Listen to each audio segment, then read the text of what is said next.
Israel ने Gaza पर नए सिरे से अपने हमले तेज कर दिए हैं। प्रधानमंत्री बेंजामिन नेतन्याहू का कहना है कि वह गाजा में मिलिट्री कॉरिडोर बनाने के लिए अपने सैन्य अभियान का विस्तार कर रहे हैं। नेतन्याहू का कहना है कि इसका मकसद हमास पर दबाव बनाना है। इजरायली पीएम का यह बयान ऐसे समय आया जब आईडीएफ ने पूरे फिलिस्तीन में बम गिराए। इस बीच गाजा पट्टी में अधिकारियों ने बताया कि इजराइल की ओर से मंगलवार को पूरी रात और बुधवार तड़के किए गए हवाई हमलों में कम से कम 43 फिलिस्तीनी मारे गए, जिनमें लगभग 1 दर्जन बच्चे शामिल हैं। काट्ज ने बुधवार को एक लिखित बयान में कहा कि इजराइल उग्रवादियों और उग्रवाद के बुनियादी ढांचे को कुचलने तथा फिलिस्तीनी क्षेत्र के बड़े हिस्से पर कब्जा करके उन्हें इजराइल के सुरक्षा क्षेत्रों से जोड़ने के लिए गाजा पट्टी में अपने सैन्य अभियान का विस्तार कर रहा है। इजराइल सरकार ने फिलिस्तीनी क्षेत्र से लगी सीमा पर अपनी सुरक्षा बाड़ के उस पार गाजा में लंबे समय से एक बफर जोन बनाए रखा है।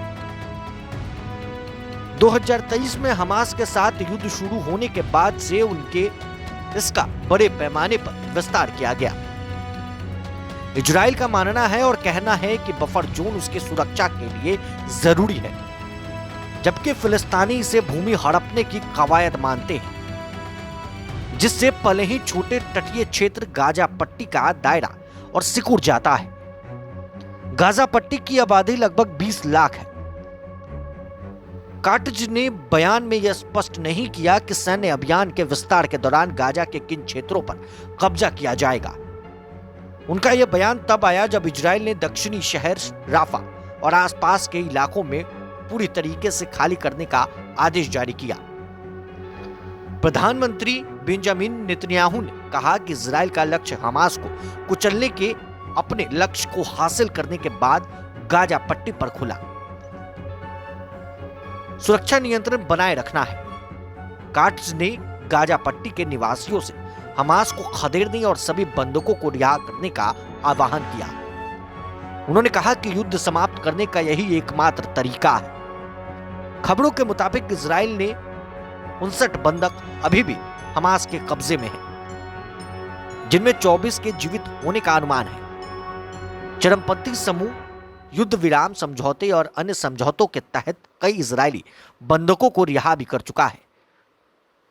एक बार फिर से कहर टूट पड़ा है।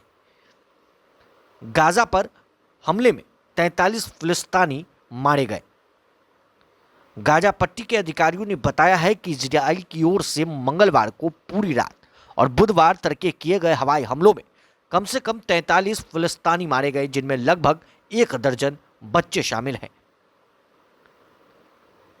तमाम अपडेट्स के लिए बने रहें प्रभात खबर के साथ। आपका शुक्रिया। प्रभातखबर.com, विश्वास वही, रफ्तार नहीं।